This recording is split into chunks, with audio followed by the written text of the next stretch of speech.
CDs and DVDs. Oh, we have so many of them. Not even 10, not 20, hundreds of them. Today's debate in the podcast is going to be, are we going to declutter them and get some space? Or do we want to save them all? Is it going to be the space or the stuff?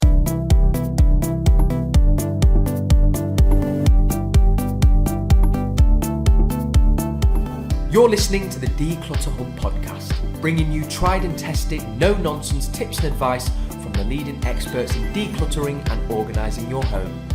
Now here are your hosts, Ingrid Jansen and Leslie Spellman.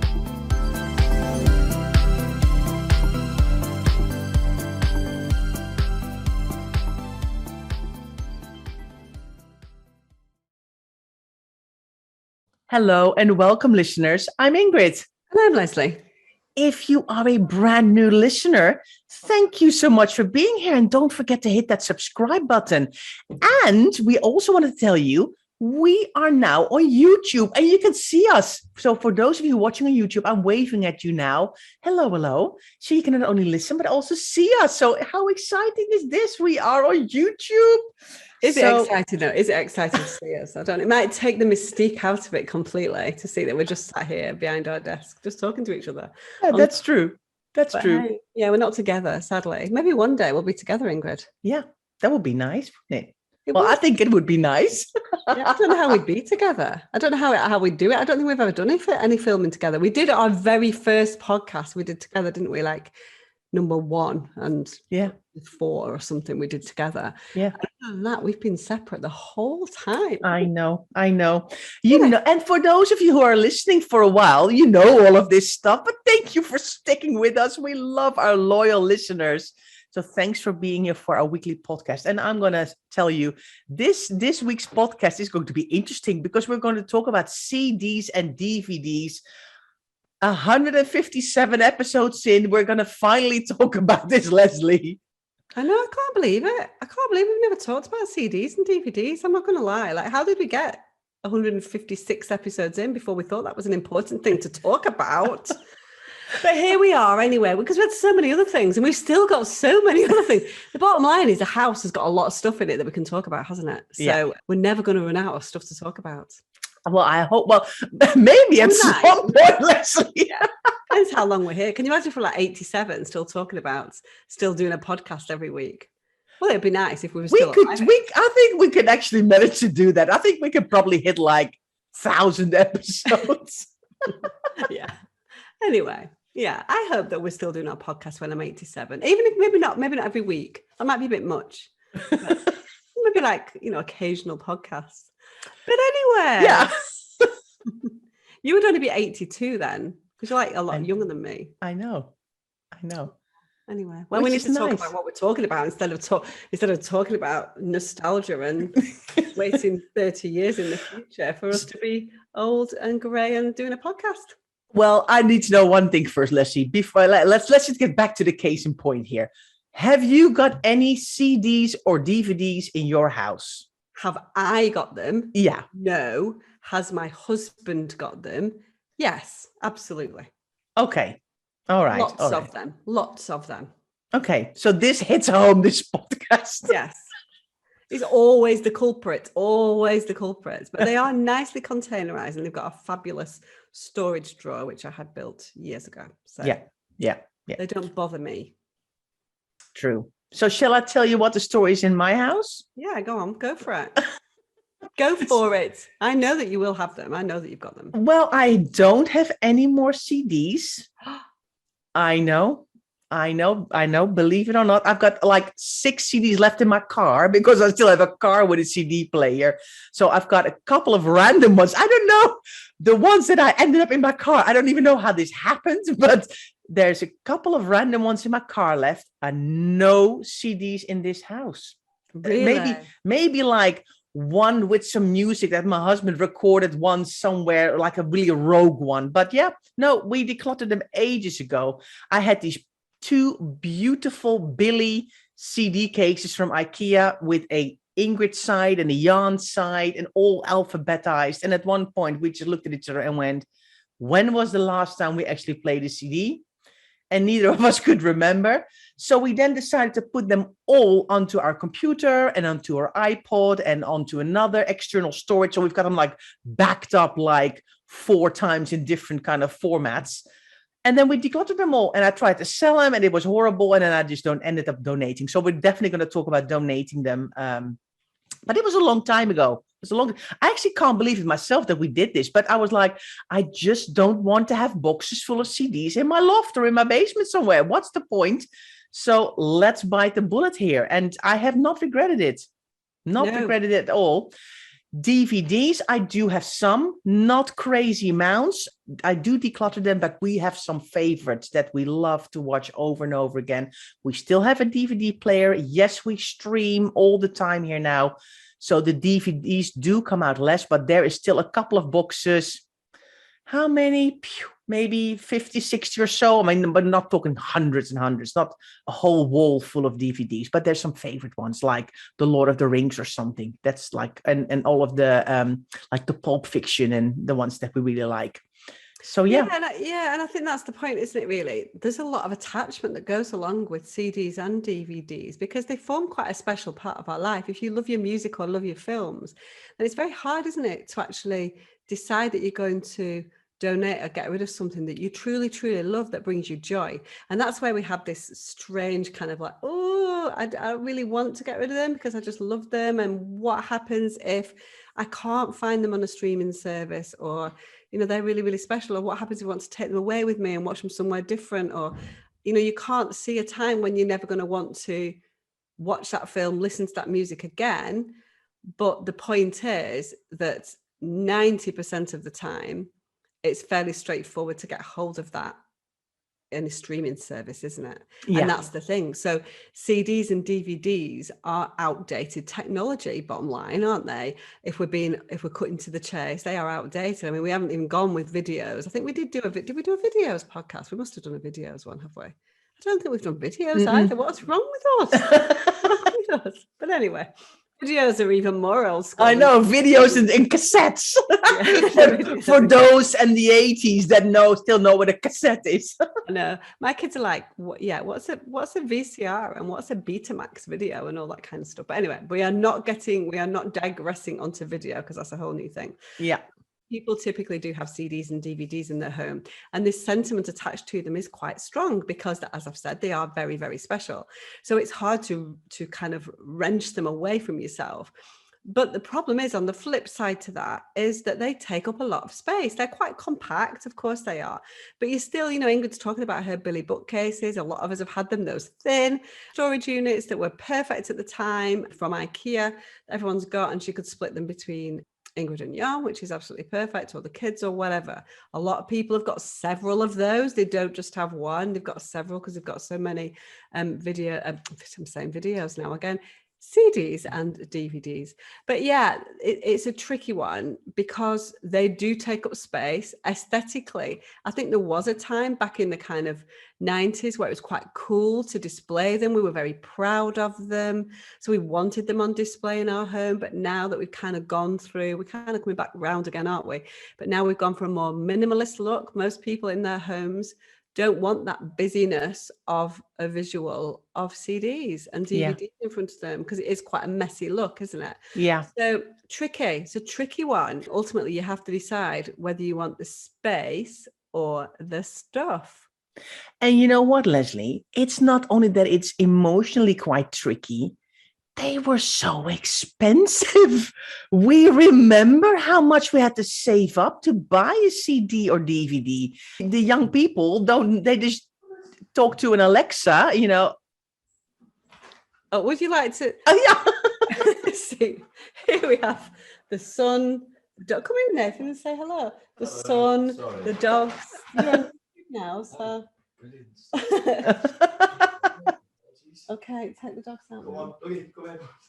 So we are looking after my friend's dogs for a couple of days, and so there you go. That's what happens. They're lovely. They're lovely dogs. They're lovely, but they're not supposed to be part of the podcast. But hey, this is what happens when you're recording live and on film. Yeah. But anyway, Let us carry on. They Yeah. are indeed very expensive, cost a lot of money. Yeah.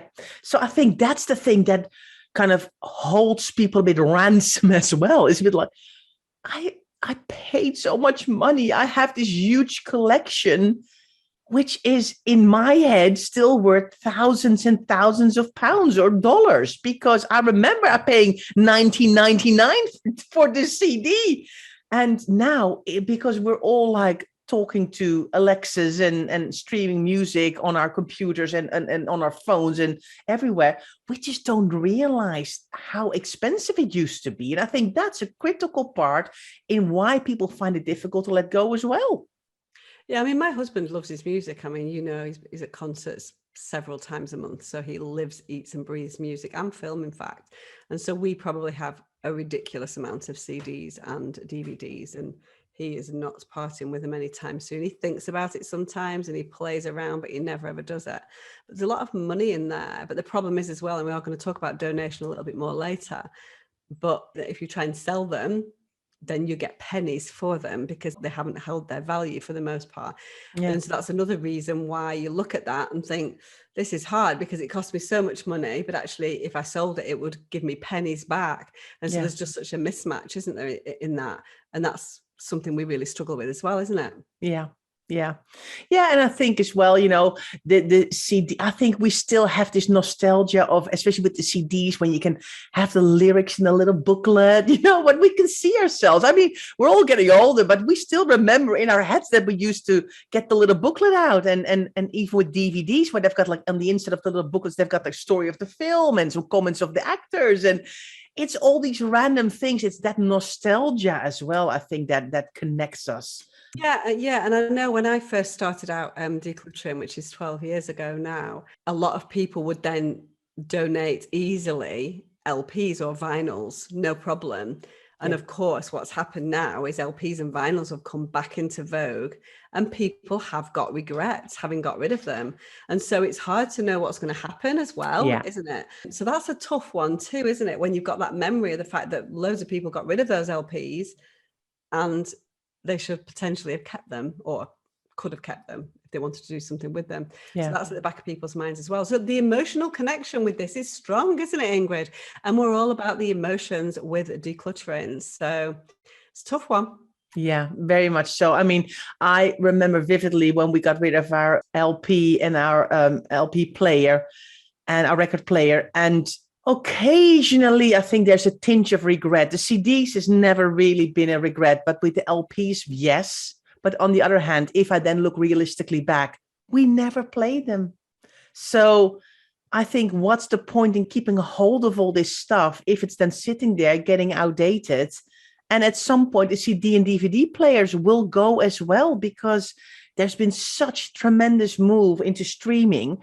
It's just, you can really get just about everything now, and it's just, you go with the times, it's just it's very interesting.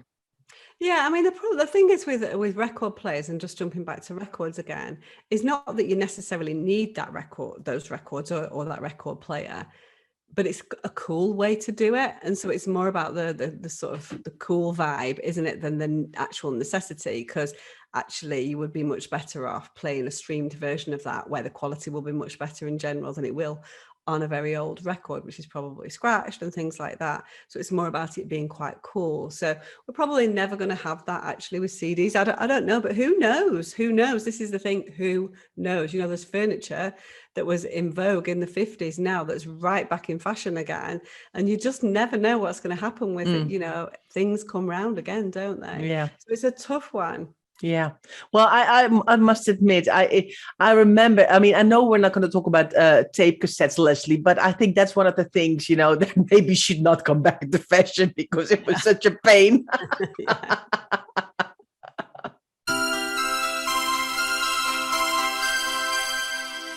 Just a short break from this podcast to ask you a question. Do you need to declutter your whole house, but fast? If so, our Room by Room Bootcamp could be just the thing you need. We take you step by step through the process of decluttering your home, one room a week for 8 weeks. Step-by-step videos all about preparation, emotions, decluttering, categorizing, donation, and show rounds in all the main rooms of your home, all for just $99. Go to declutterhub.com/bootcamp for all the info you need. Okay, so welcome back. So we talked through the emotions and nostalgia and all that to do with CDs and DVDs, and it's very tough and the emotions are strong. We've got to make a decision here. What do we want? Do we want the additional space or do we want the stuff? And so we've got options, haven't we, when we store them? We don't have to keep them in the body, in the heart of our home. We could put them in a loft, we could put them in a garage, we could put them off site, we could get rid of boxes. So let's talk a little bit about if we've made a decision we are not ready to offload our CD and DVD collection, what are we going to do with them and what's the best way to manage them, Ingrid? I think for me, the first and foremost important question is, do you actually play them? Because I think that is where it all starts. If you play them, make sure they're accessible, because the more accessible they are, the more likely you are to actually then play them more and use them and enjoy them. Make sure that when you decide you want to keep them, and you have them accessible, that the right CD or DVD is in the right box, and that it's complete, and you don't have loose CDs and DVDs strewn all over the place so they can get scratched and damaged. So make sure they're in their proper cassette. And then you need to start thinking about, okay, what kind of order do I want to have them in? Are we going to keep the kids' DVDs and CDs separately because they're normally a little bit more haphazard with how they handle their stuff? And it's clear that those are their CDs and DVDs, and maybe you can put them on a lower shelf so they can easily access them themselves and choose which one they want to see. And do you maybe keep yours somewhere else or higher up? And do you then do it by author, actor, by artist, or by actor, or by director, or doesn't it matter? Or do you want to have them alphabetical? So I think if you decide to keep them and you use them, take care of them and have them somewhere accessible. If you're like, okay, I really want to keep them, I can't bite this bullet, it's too hard, but I don't really never use them anymore either, then you need to, I think about, I need to get some proper storage boxes, maybe some boxes with lids so I can stack some boxes. Can I put them somewhere where it's not damp, where the booklets and things can get damaged? Can I put them somewhere where it's dry? Can I put them in a cupboard high up? But they're heavy. So don't forget, if you want to put them in a loft or in a basement, or you need to carry them somewhere, make the boxes smaller because they weigh a ton. Yeah, or if you are going to put them into a loft, and when we say loft, we mean an attic in the UK and not a beautiful industrial apartment and condo. But yeah, if you're going to put them there, you've really got to think about those extremes of temperature as well. Think about whether it's too cold, too hot, and so on. But yeah, what you can do is you can take a bigger box up to the loft and potentially like offload some of the smaller boxes into it. But again, you've got to think about weight in lofts as well, because a lot of people have got books and DVDs and CDs in lofts, and these are heavy things and they do weigh quite heavily on your ceilings. And so do be careful with that. But yeah, as Ingrid says, first and foremost, if you're going to use them and you want to listen to them, they need to be near to where your player then is, because otherwise you're never ever going to use them. And so to have them in a bedroom when you listen to your CDs downstairs is a complete waste of time. You may as well put them in the loft or get rid of them, to be fair, because you're never going to grab them. And also the most important thing is, even if you do grab them, bring them downstairs and play them, you don't easily put them away if you can't put them away. So when we're doing those resets and tidy ups, that's not going to happen if they're not in the room that you're using them in. So that's the kind of thing that we would do to store them, Ingrid. What about if we're going to be brave, we're going to do what you did? It's a big job. You said we put everything on the computer and that was it. That's a huge undertaking. That is probably weeks worth of work. And it was. Yeah, exactly. It's a huge job. So you've really got to decide what's worth keeping. How am I going to do this? What kind of folder system am I going to put in? How am I going to make sure they're searchable so I can find what I need? Am I going to put them in the cloud, which I might then have to pay for? There's so many things. And so do not underestimate how much time and energy and effort that project will take, number one. But it needs to be done, because what you don't want to do is just donate them and lose all that money that you've paid for. I mean, you might say, you know what, I bought that back when I was 16 and I've never listened to it, and it just doesn't suit me. So I'm quite happy to get rid of it without having a copy of it.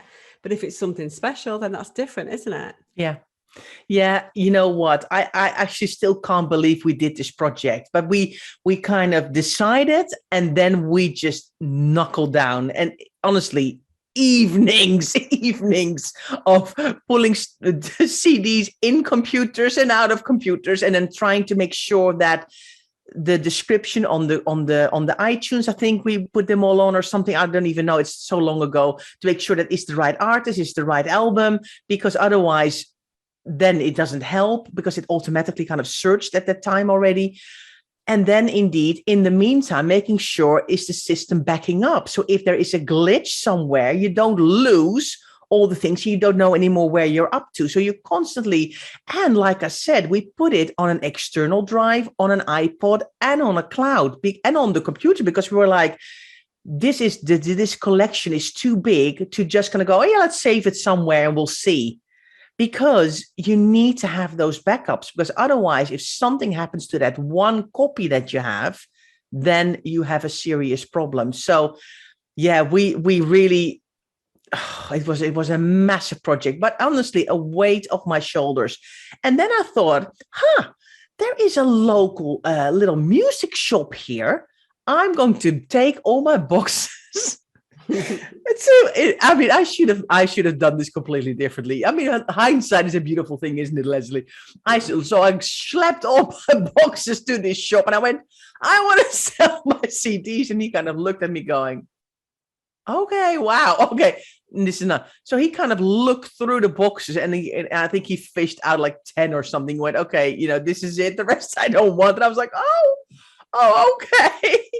And I don't think Music Magpie was a thing at the time yet. So in the end, I just like, okay, this project was now finished in my head. And I just went, I'm going to donate it all to the charity shop. And so that was my fantastic contribution that year to the charity shop. And I felt good about donating. Yeah, no, you're absolutely right. And, just jumping back to us talking about putting it on the computer and streaming it, you may not feel that's necessary, because you can get a hold of that. But the problem is what people want to do is they want to remember, don't they, what they had. And so that's why you need to kind of keep a record of it. So even if you don't put it onto a computer and download your own version, it's always a good idea, if that's your collection that's been special, just to download that from your streaming service. So you don't necessarily need to take it from your actual CD, because you can stream it and download it, depending on the way you've got your music set up. But it's a big one. Now, the interesting thing, you say you took it to, and you're so right, whether that's LPs or whether that's CDs, collectors and people that sell those on typically are not bothered about them. They'll know the ones that are expensive and they've got value. But for the most part, they're worth pennies. And so they don't want to sell them any more than you do. And so, you're going to know whether you're the kind of person that's got in your collection something that may be a little bit more valuable than the norm, or whether you just went down to the local supermarket and bought something that was number one for 27 weeks. There's likely to be a lot of those in circulation, so it's not going to have much value. But it's important to sort of, if you do think you've got anything that's worth anything, do a little bit of research on on eBay, sorry. Also YouTube, probably also YouTube, but on eBay, to find out whether there is any value before you offload them all to someone, to a charity shop. If you can get any money from that, might be quite a useful exercise, but don't let it get you bogged down as well.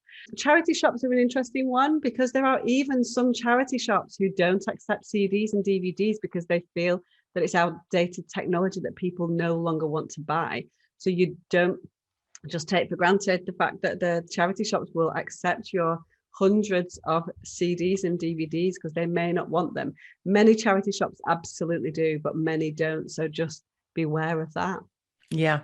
And of course now, and I mean, that wasn't available at the time. There's here in the UK, we've got Music Magpie, and you can just download an app on your computer. You can scan the little barcode on the back of the CD, and then it automatically gives you the price, doesn't it?